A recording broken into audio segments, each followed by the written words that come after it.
I think he would have done better against Trump. I think Bernie may have won it for us if he was. This is like a hypothetical, and it's like that, and you brought up Bernie randomly, but I do think an ideology like Bernie, I mean, especially like relative to like in 2016 when he was running, there was a narrative about a Bernie to Trump pipeline, like, and there was a narrative where like a lot of people support both. Yeah, a lot of the far people, left and the far right, the far left and the far right were both supporting Bernie, and I think again, this is another lesson that I think the Democrats have to learn. I think that let's be careful with this lesson now. I know you were going to say that. And I'm right there with you. And even when I had this thought process, I was thinking about it. I was like, this is number one. I want to preference this by saying this is what I would. Number one, I'm a Democrat. I'll just put it out there. I consider myself a part of the left. And I'll say, as it relates to us on the left, this is an emotional moment right now. And I'd make the preference to say we should not respond emotionally in terms of extremism. However, I do think that we should be unapologetically liberal. And I think that is which parts of liberal? I think that's the I think it's socially. I think we should be like if I'm being specific, I think we should move socially moderate and then economically like more liberal. I'm talking.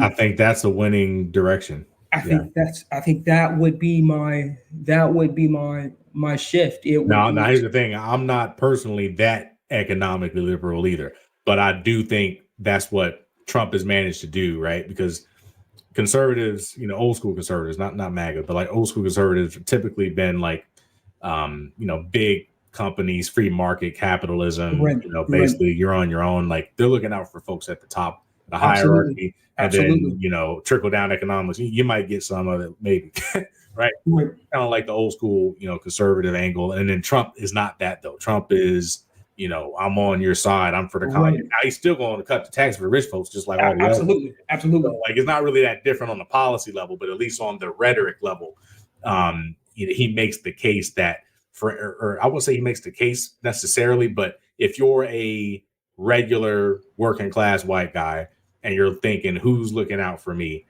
it's Trump. Like it's the crowd that you're thinking about, and it's Bernie, because Bernie is really focused on those economic issues, for folks on the low end. So I think when you think about politics as, just something that's self-interested, right? And we still got a lot of white folks. Absolutely.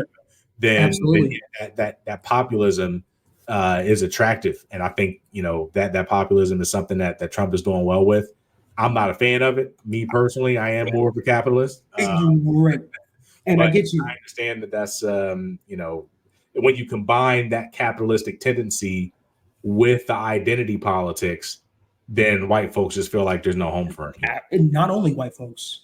I think that young men of any demographic, I think are feeling that, especially when you're doing identity politics and you're playing for, or what is assumed to be like, you're playing for women and you're playing for some minorities, but like when you're doing identity politics, then you're showing your cards. And then at that point, you are going to have demographics that are going to be like, well, if you represent them, then by default, I am not represented.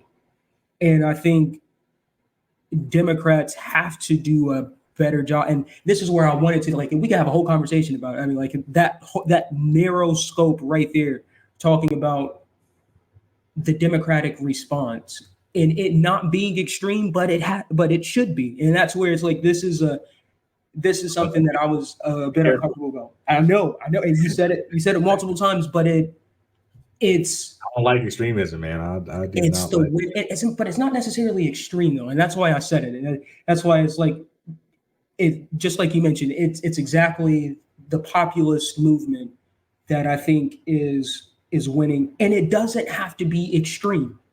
That's my point. My point is that if it's reasonable and if it's done where it can actually be paid for, and there are scopes that are or levers of control. I don't think that a far, not even necessarily far left, but a populist left leaning economy is something that should be considered extreme, because I think people on the right would want that. And They I think would. So I mean, here's what I say though: like, we need to look out for people and still stay true to capitalism at the same time. We got to do both. We can't sacrifice capitalism. We got to look out for people within the confines of the capitalistic system, of course, with sensible regulations and taxes and all that. Um, that's my so like for instance, if we have I've mentioned this a few times before in our other conversations, if we invested in programs to train people in high paid blue collar jobs, skilled stuff like plumbing, construction, stuff like that, that's something that would benefit a lot of young men of all races, but still was within capitalism, right? It's not just a handout. It's not we're going to give you more money than them, and they it's not UBI. It's not like some big government program where we're just handing money away. And it's not ham fisted. We're going to make the minimum wage super high and then cause a bunch of unemployment and stuff. Like, it's targeted things that actually will help people, but not tossing out the system that has done well for us so far.